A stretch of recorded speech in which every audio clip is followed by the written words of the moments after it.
gudoomiyaha jaamacadda Al-Najaax ee magaalada Burco iyo madaxa diiwaangelinta jaamacaddaasi oo shir jaraa'id ku qabtay xarunta jaamacadda ayaa ka hadlay arrimo ay ka mid yihiin kulliyado ay soo kordhisay jaamacadda Al-Najaax, diiwaangelinta ardayda dhamaysatay dugsiyada sare, bilowga dhismaha xarun weyn oo loo dhisayo jaamacaddaasi iyo barayaal sita shahaadada PhD-ga oo ay keensatay jaamacaddu iyo arrimo kale. waxaana ka hadlay kulan wareedkaasi gudoomiyaha jaamacadda Al-Najaax دكتور فيصل محمد علي يا مدح ديوانجلينتا عبد السلام عبد الله علي جامعة رنتي لما سنضاد يو طبعا بلاد وقت كله أي جامعة دوين كفرنت هاي أرضي رنتي في عن إلى أفر بقول أرضي مكجارية سنة دكسيات كنا رجعنا إنه إلى بقول يكون أرضي كلنا كسر بيران شن بقول أرضي كبدان بجامعة إن شاء الله تعالى سنة كاني ونقدنا عدد كجامعة دكتا ما دام هاي جامعة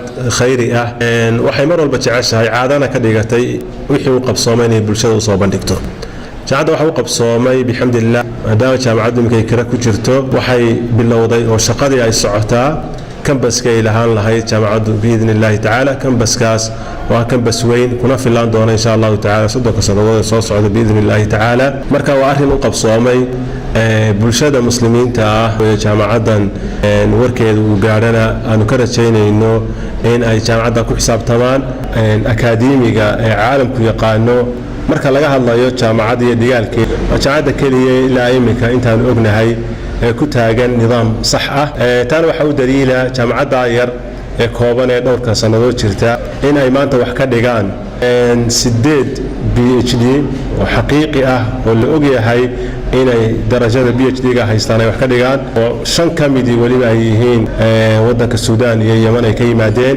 inta kale soo hadhay macallimiintuna ay u qaybsan yihiin qaar master haysta iyo qaar master haysta laakiin wada diyaarinaya PhD-ga inay qaataan oo waqti dhow ay qaataan. inaanu halkan ka shaacino ama aanu ogeysiino dhammaan bulshooyinka jecel waxbarashada in jaamacadda diiwaangelintii iyo admissionkii jaamacaddu uu furan yahay socon doonana haddii ilaahay idmo muddo kooban marka ay ka faa'iideystaan dhammaan ardayda dugsiyada sare ee shahaadigii ku guuleystay iyo dhammaan ardayda kale macaahidda dhamaystay ayagoo imtixaan ka guuleystay dhammaantood waxay jaamacaddu ugu bishaareynaysaa in ay fursadda qaaliga ah ka faa'iideystaan. waqtiga diiwaangelintu waxa uu socdaa gelin hore iyo gelin dambe waa la heli karaa haddii alla idmo.